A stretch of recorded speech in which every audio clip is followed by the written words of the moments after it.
पूर्व मुख्यमंत्री अशोक गहलोत के राजस्थान में जंगल राज वाले बयान पर अब भजनलाल शर्मा सरकार ने करारा पलटवार किया है। गृह राज्य मंत्री जवाहर सिंह बेठम ने गहलोत पर निशाना साधते हुए कहा कि उन्हें सोशल मीडिया पर हवाबाजी करने का फोबिया हो चुका है। सरकार ने तथ्यों के साथ जवाब देते हुए दावा भी किया कि राज्य में अपराधों में ऐतिहासिक कमी आई है और कानून व्यवस्था पहले से कहीं ज्यादा मजबूत भी हुई है। चित्तौड़गढ़ में बीजेपी नेता की हत्या के मामले में सिर्फ 7 घंटे में आरोपी की गिरफ्तारी को पुलिस की त्वरित कार्रवाई का उदाहरण भी बताया गया है।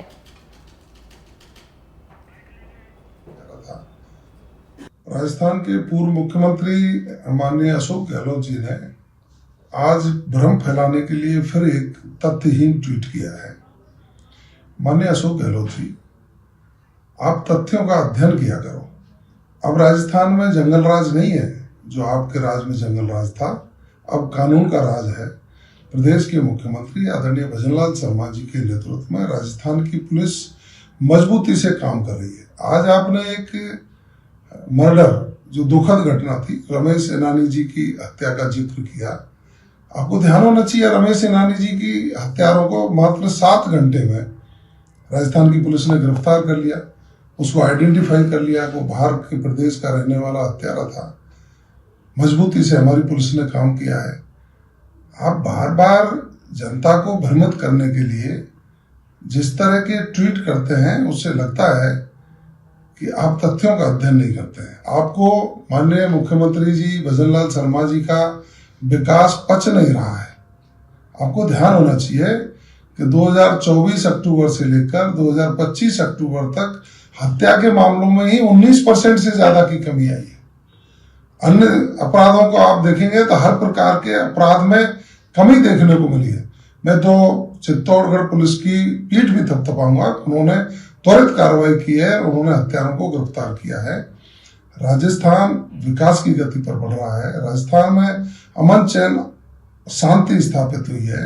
राजस्थान शांति प्रिय प्रदेशों में अब लोग जानने लगे हैं। तो आप ये भ्रमित करने की राजनीति बंद करें, आधारहीन ट्वीट करना बंद करें।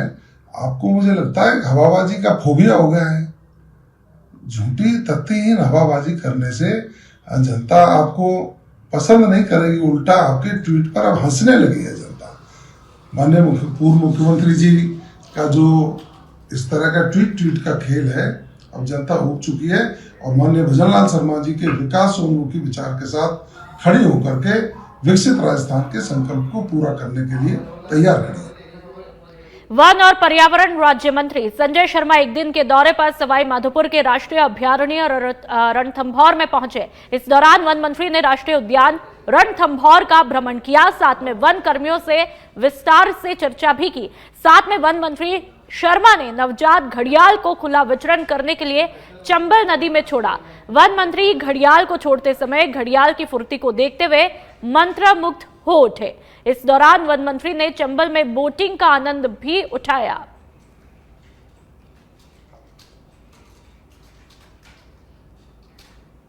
तो तस्वीरें आपकी टीवी स्क्रीन पर सवाई माधोपुर की ये तस्वीरें हैं और वन मंत्री यहां पर पहुंचे हैं।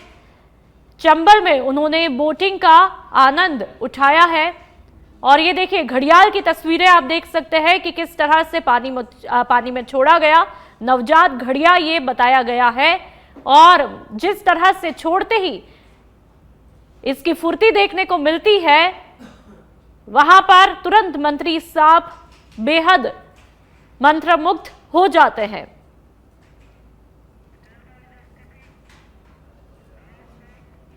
जयपुर की बात करेंगे। नियम विरुद्ध चल रहे वाहनों के खिलाफ कार्रवाई देखने को मिली। 4 नवंबर से शुरू हुआ था सड़क सुरक्षा अभियान। आरटीओ प्रथम की टीम की अब तक सर्वाधिक कार्रवाइयां हुई है। प्रदेश में सबसे ज्यादा 200 ओवरलोड वाहनों पर कार्रवाई की गई। 187 बसों पर कार्रवाई की जाती है।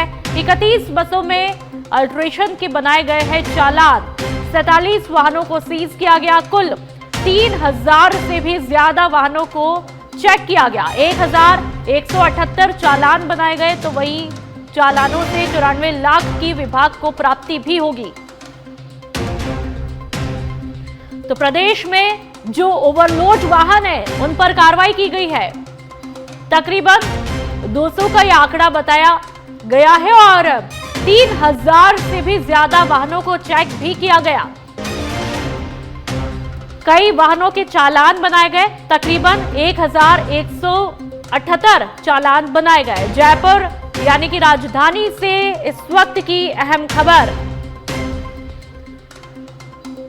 तो जितने भी वाहन जो नियमों के विरुद्ध चल रहे हैं उन पर अब सख्ती दिखनी शुरू हो चुकी है। सड़क सुरक्षा अभियान को लेकर के सरकार बेहद गंभीर है।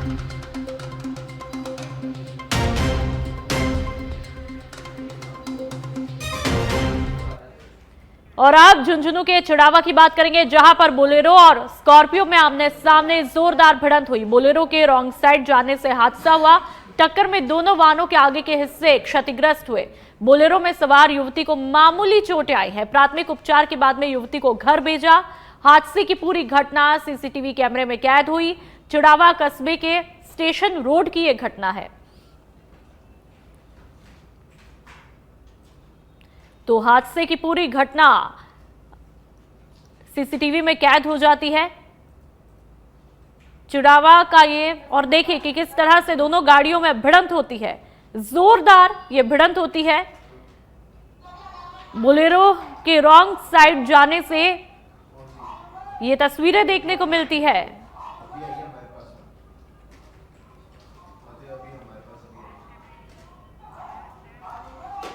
और अब अलवर के खेड़ली की बात करेंगे, जहां पर अभिभाषक परिषद खेड़ली की नवनिर्वाचित कार्यकारिणी का शपथ ग्रहण समारोह आयोजित किया गया। कार्यक्रम के मुख्य अतिथि न्यायिक मजिस्ट्रेट राजीव जिंदल रहे, जिन्होंने नवगठित कार्यकारिणी को शपथ दिलाई। इस दौरान रतन सिंह मीणा एडवोकेट ने अध्यक्ष, ब्रिजेश मीणा एडवोकेट ने सचिव, प्रकाश शर्मा एडवोकेट ने उपाध्यक्ष, अमनदीप नरूका एडवोकेट ने कोषाध्यक्ष और अवधेश जाटव एडवोकेट ने पुस्तकालय अध्यक्ष पद की शपथ ली। समारोह में निर्वाचन अधिकारी फतेह सिंह सैनी एडवोकेट ने प्रमाण पत्र वितरित किए और नव निर्वाचित पदाधिकारियों को साफा बांधकर और माल्यार्पण करके सम्मानित किया।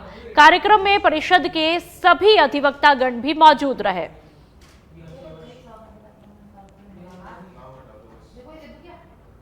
तो तस्वीरें समारोह की आप देख सकते हैं।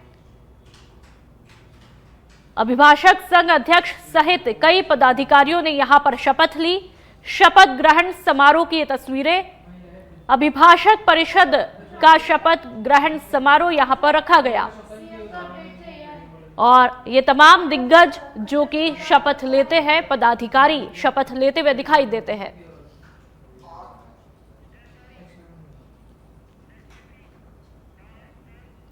और अब झुंझुनू की बात करेंगे, जहां पर थाईलैंड में ऊंचे वेतन और बेहतर जीवन का सपना दिखाकर भारत के सैकड़ों युवाओं को म्यांमार के साइबर क्राइम कैंपों में फंसा दिया गया, जहां पर उन्हें जबरन ऑनलाइन ठगी करने पर मजबूर किया जाता था।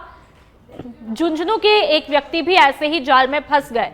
नौकरी के बहाने थाईलैंड बुला करके उन्हें डंकी रूट से म्यांमार ले जाया गया। पीड़ित से पासपोर्ट छीना और हथियारबंद गार्डों से घिरे कैंप में कैद कर दिया गया। वहां हर युवक को नई पहचान दी गई। पीड़ित को नैन्सी नाम दिया गया, जिन्हें अमेरिकी बुजुर्गों से ऑनलाइन ठगी करने को कह दिया गया। टारगेट पूरा न करने पर करंट से झटके और भूखा रखने जैसी सजा भी मिलती थी।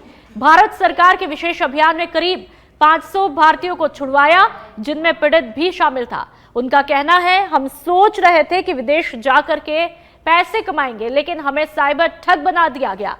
यह आधुनिक गुलामी है।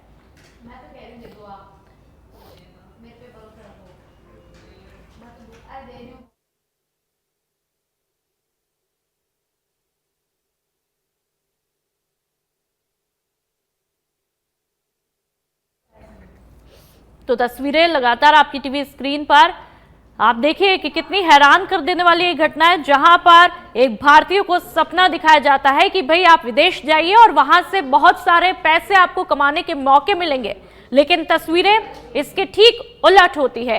एक भारतीय युवक को थाईलैंड का सपना दिखा करके, वहां पर अच्छी नौकरी का सपना दिखा करके वहां पर जो है ठगी करने को कहा जाता है, पासपोर्ट छीन लिया जाता है और ऐसे में एक भारतीय युवक के साथ में बड़ी धोखाधड़ी और युवक का कहना है कि आज के जमाने में यह आधुनिक गुलामी है।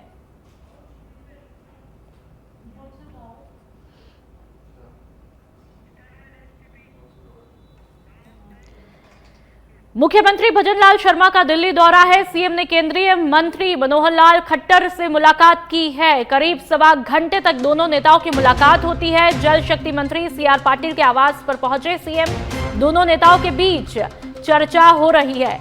तो मुख्यमंत्री भजनलाल शर्मा दिल्ली पहुंचे हैं। वहां पर केंद्रीय मंत्री मनोहर लाल खट्टर के साथ में मुलाकात होती है। जल शक्ति मंत्री सीआर पाटिल के आवास पर भी पहुंचते हैं। दोनों नेताओं के बीच में फिलहाल चर्चा का दौर जारी है।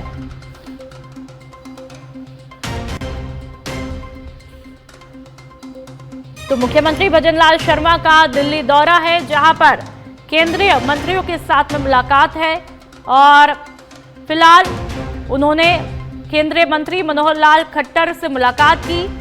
और अभी आपको यह भी बता दें कि उन दोनों के बीच में तकरीबन सवा घंटे तक मुलाकात होती है। और जल शक्ति मंत्री सीआर पाटिल के आवास अभी पहुंचे हैं। वहां पर मुलाकात का सिलसिला जारी है। दोनों नेताओं के बीच में मुलाकात, बातचीत दोनों ही चल रही है।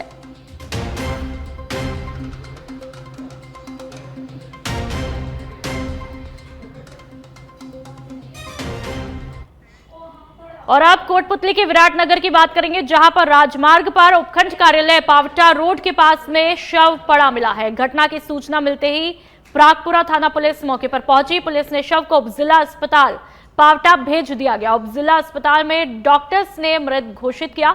शव की शिनाख्त आईटीबीपी के जवान विक्रम चौधरी के रूप में हुई। पुलिस आसपास लगे सीसीटीवी फुटेज की जांच कर रही है। फुटेज की जांच के बाद में आगे की कार्रवाई की जाएगी।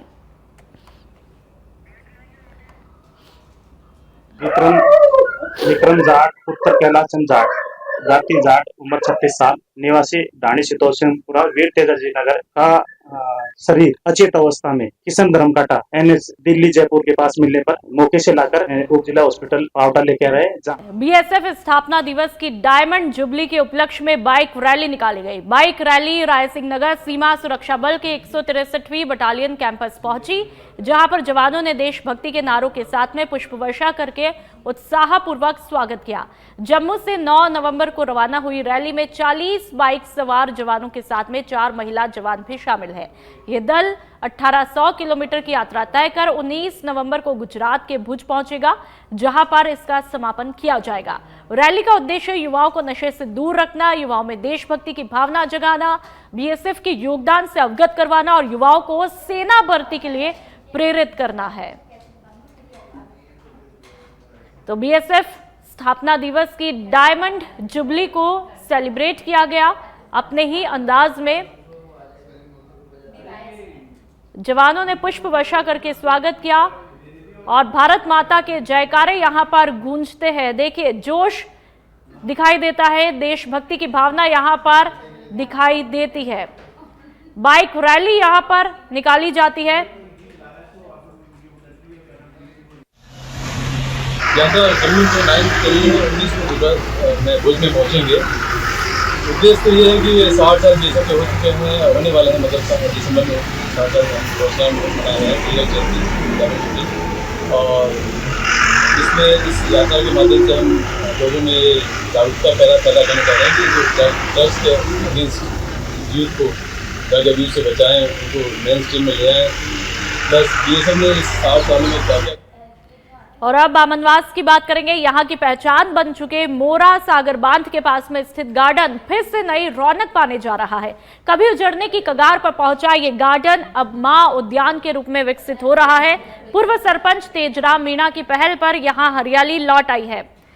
सैकड़ों पौधे लगाए जा चुके हैं और जिनकी नियमित देखभाल, सिंचाई और सुरक्षा भी की जा रही है। 2 साल के टेंडर के तहत चल रहे इस काम से उम्मीद की जा रही है कि जल्द ही ये गार्डन न केवल हरियाली का प्रतीक बनेगा, बल्कि लोगों के लिए सुकून और शांति का नया ठिकाना भी होगा।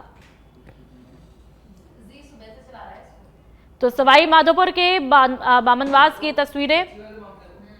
तेजराम मीणा के प्रयासों से हरियाली यहां पर लौट आई है और फिर से एक बार बामनवास का ये गार्डन गुलजार होता हुआ दिखाई दे रहा है। अब इस गार्डन का नाम मां उद्यान होगा, जो कि बामनवास की नई पहचान होगा। और उनका रखरखाव कर रहे हैं, खाद बीज दे रहे हैं उनमें, और इसकी चारों तरफ से तारबंदी कर रहे हैं और पानी दे रहे हैं। खरपतवार जो अवैध जो पेड़ पौधे उग रहे हैं उनको नष्ट कर रहे हैं, और इस पे हमने चौकीदार लगा रखे हैं, और ये पहले नष्ट हो चुका था। इसको फिर से हम हरियाली बावनवास का मतलब पर्यटक स्थल बनाना चाहते हैं। अजमेर के नाका मदार स्थित नेहरू नगर क्षेत्र में कबाड़ के गोदाम में अचानक से भीषण आग लगने से इलाके में अफरा तफरी का माहौल बन गया। जानकारी के मुताबिक कबाड़ के इस गोदाम में आग लगने का कारण फिलहाल शॉर्ट सर्किट सामने आया है। मामले की सूचना मिलते ही अग्निशमन विभाग की टीम मौके पर पहुंची और कड़ी मशक्कत के बाद में आग पर काबू पा लिया गया। आग ने इतना विकराल रूप यहां पर अख्तियार किया कि गोदाम में लगी आग की लपटें दूर दूर तक दिखाई दी। तस्वीरें आप खुद देख लीजिए, वाकई में तस्वीरें डरा देने वाली है कि जिस तरह से आग ने यहां पर विकराल रूप अख्तियार किया, उससे आप इस भयावहता के मंजर का अंदाजा साफ तौर पर लगा सकते हैं। आग की लपटें इतनी तेज थी कि आसपास के इलाकों में धुआं फैला और लोगों को सांस लेने में कठिनाइयां होना शुरू हो गई। हालांकि समय रहते दमकल कर्मियों ने आग को कंट्रोल में किया, जिससे बड़ा हादसा यहां पर टल गया। फिलहाल आग से हुए नुकसान का आकलन किया जा रहा है। करीब 9:25 की सूचना है। आजाद पार्क फायर स्टेशन सूचना मिली कि श्रीनगर रोड पे नेहरू नगर में कोई कबाड़ी के गोडाउन में आग लगी है। तो हमने पहले जो सेदरे से गाड़ी भेजी थी, उसके बाद में आजाद पार्क फायर स्टेशन से गाड़ी भेजी। उसके पश्चात वहाँ पहुंचने से ही पता चला कि आग काफी ज्यादा थी और कबाड़ी के गोडाउन के जो सामान थे उसमें ज्यादा थे। उसके पास में एक टायर का गोडाउन भी था। तो धीरे धीरे आग काफी फैलती गई। तो हमने आजाद पार्क से 5 गाड़ियां और 2 गाड़ियां से रूपवास में बुधवार शाम लूट के प्रयास के दौरान व्यापारी पर फायरिंग की घटना से सनसनी फैल गई। विरोध करने पर चली गोली से एक व्यक्ति गंभीर रूप से घायल हुआ, जिसे अस्पताल में एडमिट करवाया है। घटना के विरोध में रूपवास व्यापार संघ ने गुरुवार को बाजार बंद रखा और अपराधियों की गिरफ्तारी की मांग की है। मौके पर विधायक डॉक्टर रितु बनावत, पूर्व विधायक अमर सिंह जाटव और वरिष्ठ पुलिस अधिकारी पहुंचे। एएसपी हरिराम कुमावत और सीओ नीरज भारद्वाज सहित पुलिस टीम ने स्थिति वहां पर संभाली और जल्द अपराधियों को पकड़ने का आश्वासन भी दिया। धीरज और उनकी दुकान पे काम करने वाला विष्णु, दोनों युवक अपनी दुकान को बढ़ा करके और ज्वेलरी के कुछ आइटम थैले में लेकर के और अपने निवास बाकी बिहारी कॉलोनी में जा रहे थे। तो कॉलोनी के अंदर ही उनके घर से कुछ पहले 2 युवक थे स्प्लेंडर मोटरसाइकिल पे। एक युवक मोटरसाइकिल पे बैठा हुआ था। उनके पीछे कान के पास से कोई फायर की आवाज़ आई और इसी दौरान जो फायर करने वाले युवक ने उनसे वो थैला छीनने की कोशिश की। धीरज वो थैला लेकर के अंदर एक कोई दुकान में घुस गया और इसी दौरान वहाँ कोई दो तीन फायर करने की सूचना बता रहे हैं। और अब भरतपुर के बयाना की बात करेंगे, जहां पर उपखंड स्तरीय जनसुनवाई आयोजित की गई। पंचायत समिति कार्यालय में आयोजित हो रही है सुनवाई। जिला कलेक्टर कमर चौधरी ने लोगों की समस्याओं को सुना और क्षेत्र की विभिन्न समस्याओं को लेकर के लोग वहां पर शिकायतें दर्ज करवा रहे हैं। अधिकारी मौके पर ही कई मामलों का समाधान भी कर रहे हैं। तो भरतपुर के बयाना की तस्वीरें, जहां पर जन सुनवाई आयोजित की गई। जिला कलेक्टर कमर चौधरी लोगों की समस्याओं को सुनते हुए दिखाई देते हैं। बड़े ही गंभीर अंदाज में वो सुन रहे हैं। तस्वीरों से जैसा कि अंदाजा लगाया जा सकता है, लोगों ने वहां पर समस्याएं रखी और कई समस्याओं का मौके पर ही समाधान भी किया।